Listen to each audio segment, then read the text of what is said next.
كفاني علم ربي من سؤالي واختياري فدعائي وابتهالي شهد لي بابتغاري يا مولاي.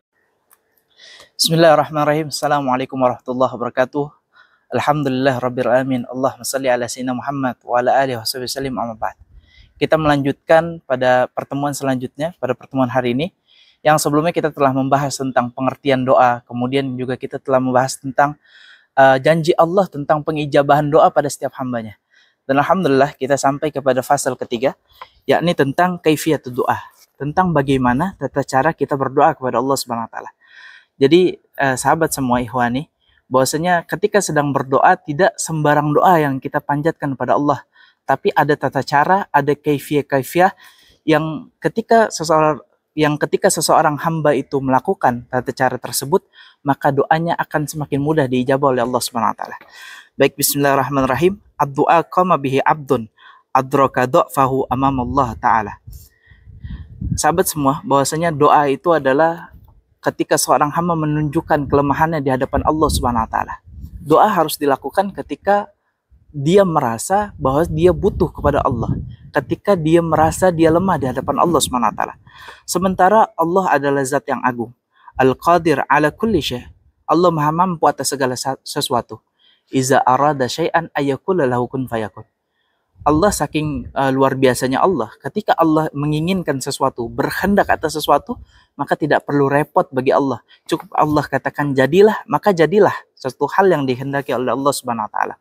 Oleh karena itu, hamba yang pertama kali harus dilakukan oleh seorang hamba ketika dia ingin berdoa kepada Allah Subhanahu wa taala, dia harus menunjukkan dirinya itu lemah.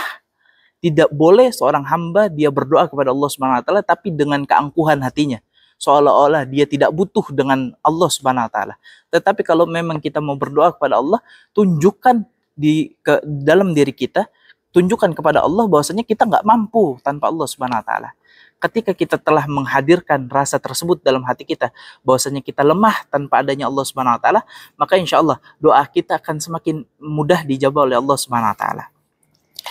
Lidzalika 'alaika an ta'allam anna ad-du'a lahu adab. Minha ayyabda'a bit-talabil ghufran an kulli khati'ah qadir takabat. Kaifa yumkinu li sahsin ayuhaqqiqa talabatihi idza kana ladaihi mushkilah ma'a man yamnahu. Ikhwani semua, yang pertama kali harus diminta setelah tadi kita menghadirkan rasa butuh kita kepada Allah, rasa lemah kita di hadapan Allah Subhanahu wa taala, maka yang harus pertama kali disampaikan kepada Allah, yang harus pertama kali kita panjatkan doanya kepada Allah, bukan keinginan kita punya mobil, uang 20 juta, tapi yang pertama kali kita minta ampun dulu kepada Allah Subhanahu wa taala, beristighfar kepada Allah Subhanahu wa taala, karena mana mungkin ada orang yang memiliki salah kepada orang yang dikehendaki, maka orang tersebut akan mustahil memenuhi hajatnya. Itu baru hubungan kita dengan orang. Bagaimana dengan Allah Subhanahu wa taala? Ketika kita punya masalah kepada Allah, punya dosa kepada Allah, maka jangan sampai kita meminta dalam keadaan yang penuh dosa. Kita hapus dulu dosa kita di hadapan Allah Subhanahu wa taala. Kita hapuskan dulu kesalahan-kesalahan kita dengan cara kita bertaubat kepada Allah Subhanahu wa taala. Agar apa? Agar nanti doa-doa kita semakin mudah dijawab oleh Allah Subhanahu wa taala.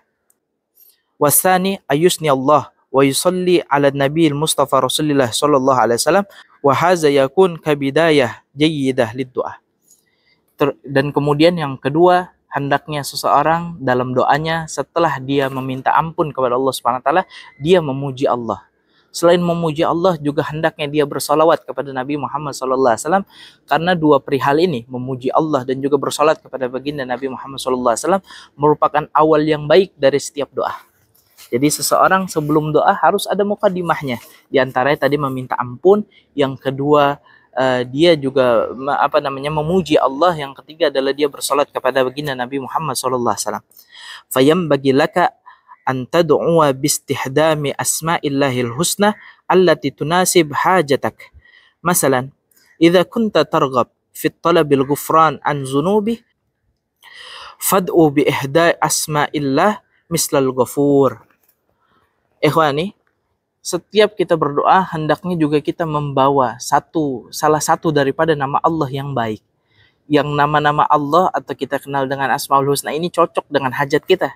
Misalkan ketika ada seorang hamba yang dia menginginkan daripada ampunan Allah Subhanahu wa taala, maka hendaknya dia membawa satu asma Allah yang cocok dengan hajatnya dia.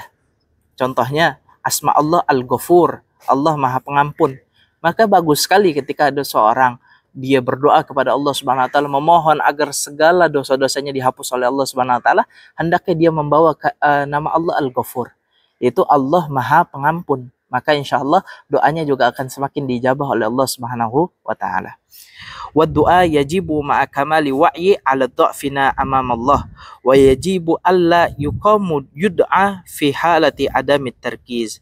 Yang seperti saya katakan di awal, bahwasanya doa juga harus dilengkapi dengan kesadaran diri bahwasanya kita lemah di hadapan Allah Subhanahu wa taala sehingga kita membutuhkan Allah.